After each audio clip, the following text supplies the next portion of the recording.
Habari za asubuhi wa Tanzania kwa ujumla, na ndugu waandishi wa habari pamoja na marafiki, ndugu na jamaa wa Balozi Humphrey Polepole. Kama ambavyo Tanzania na dunia kwa ujumla mpaka leo inafahamu, Balozi Humphrey Polepole alitoweka katika mazingira ambayo hakuna namna ya kuyaita isipokuwa mazingira ya kutatanisha. Tarehe 6 mwezi huu Oktoba mwaka 2025, maeneo ya Ununio, wilaya ya Kinondoni, mkoa wa Dar es Salaam.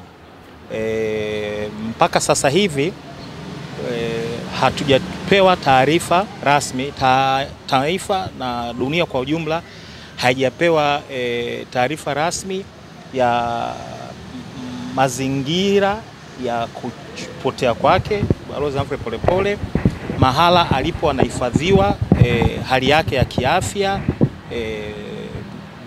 maslahi yake ya kisheria. Hivi vyote havijatolewa na taasisi yote kati ya taasisi ambazo zimepewa mamlaka na wajibu wa kisheria wa kushughulikia usalama wa raia na haki zao. Taasisi hizi zipo kadhaa na nitakwenda kuzielezea huko mbele.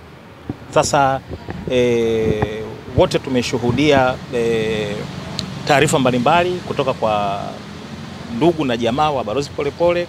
Wao wanaamini kwamba amechukuliwa katika mazingira ambayo wao wanatafsiri kwamba ametekwa, na ndivyo ambavyo nafikiri imekuwa reported na hao wanafamilia kwa dunia nzima, na ndivyo ilivyokuwa reported kwangu mimi kama wakili, na huduma zangu zikaombwa ili kuweza kuchakata taarifa au tukio hilo kisheria mahakamani, wakati juhudi nyingine zinafanywa katika fora au katika maeneo mengine. Wote mnafahamu kuna juhudi mbalimbali za kupigania maslahi, haki na pengine uhai wa Balozi Humphrey Polepole.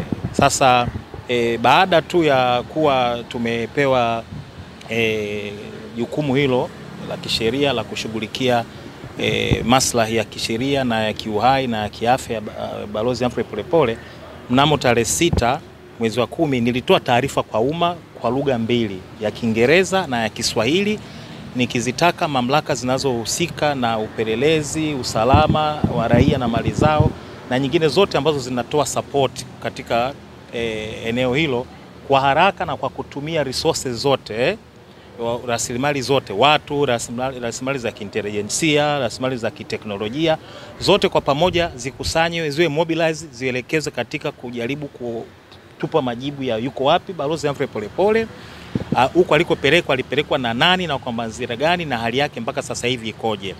Lakini mpaka leo mimi kama wakili hakuna ambaye amenijibu. Of course labda wao ukiwauliza watasema hatuna wajibu wa kumjibu wakili. Fair and good.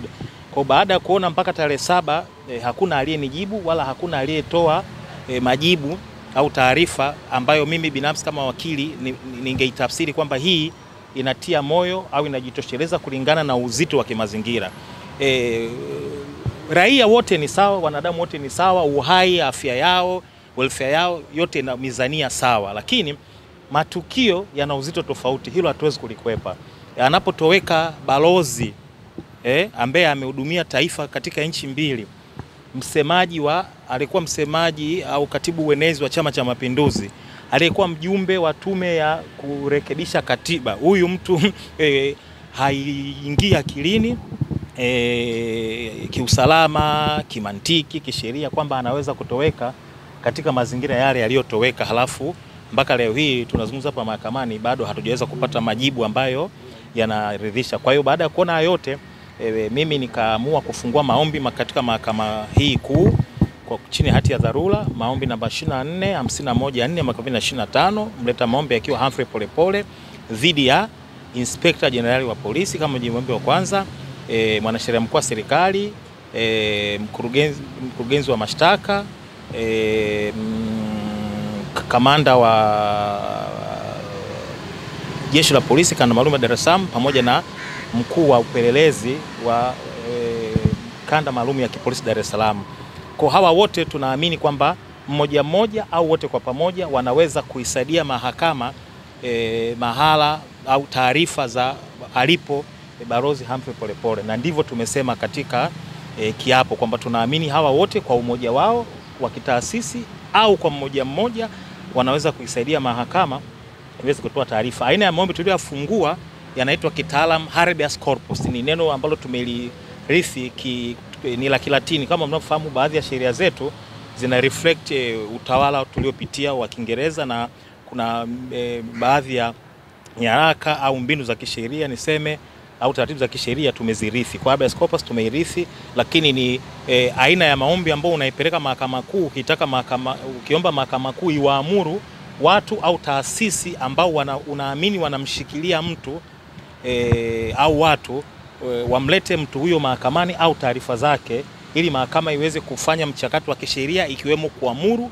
kama kuna mashtaka au sababu nyingine za kisheria za kumfikisha mahakamani, basi afikishwe mahakamani, au la imwachie kwa dhamana au kwa masharti mengine. Kwa hiyo tumeleta maombi hayo chini ya hati ya dharura, na tunashukuru mahakama kuu kwa haraka imepangia leo kutolewa amri kadhaa za kisheria mbele ya Jaji Salma Magimbi, na tumejadili mambo kadhaa ya kisheria huko mahakamani, likiwemo kwamba tulileta ombi dogo kwamba wakati wenzetu wanaleta viapo kinzani, kwa sababu ni haki yao kuja kusema hatujui alipo au tunajua alipo au mambo kama hayo, kwamba wakati hao yanaendelea, basi Balozi Humphrey Polepole, mahakama itoe amri kwamba Balozi Humphrey Polepole aletwe mahakamani wakati mambo mengine ya iwapo anashikiliwa kisheria au la yakiendelea.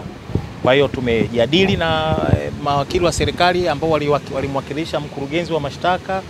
Bahati mbaya mawakili kutoka ofisi ya mwanasheria wa serikali, mwakilishi wa IGP, mwakilishi wa au yeye mwenyewe kamanda wa polisi kanda maalum ya Dar es Salaam au mkuu wa upelelezi kanda maalum ya Dar es Salaam ya kipolisi hawakutokea, na tumeomba amri kwenye eneo hilo.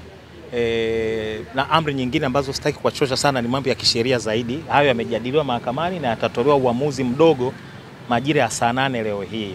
Kwa tutapata maelekezo zaidi namna ya kulichakata kimahakama swala hili linalomzunguka Balozi Humphrey Polepole saa 8 mchana.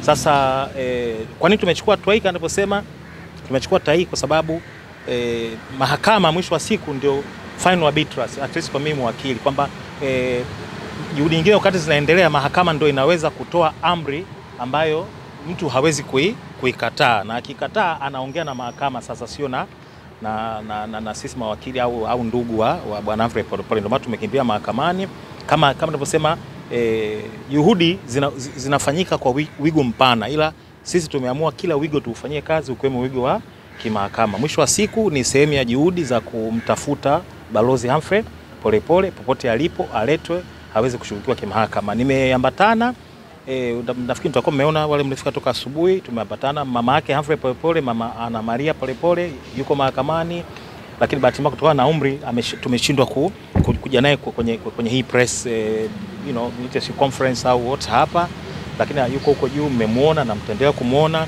Tumekuja na kuna kaka zake wako hapa, mmeona Godfrey na mwingine, na huyu ni kaka yake na mama Ana Maria, maana yake ni kwamba ni mjomba wake na Balozi Humphrey Polepole, na ndugu wengine ambao nisingependa kuwachosha kumtambulisha mmoja mmoja. Itoshe tu kwamba familia ya Balozi Humphrey Polepole imekuja mahakamani, inasubiri majibu kutoka hapa mahakamani ya kwamba ndugu yao, mtoto wao,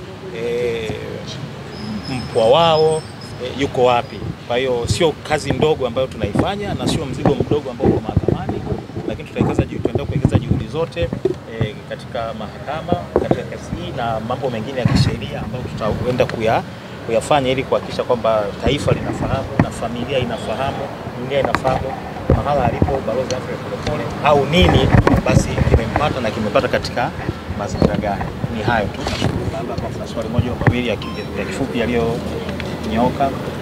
Kama hamna basi tuongeze zaidi sana. Nashukuru sana.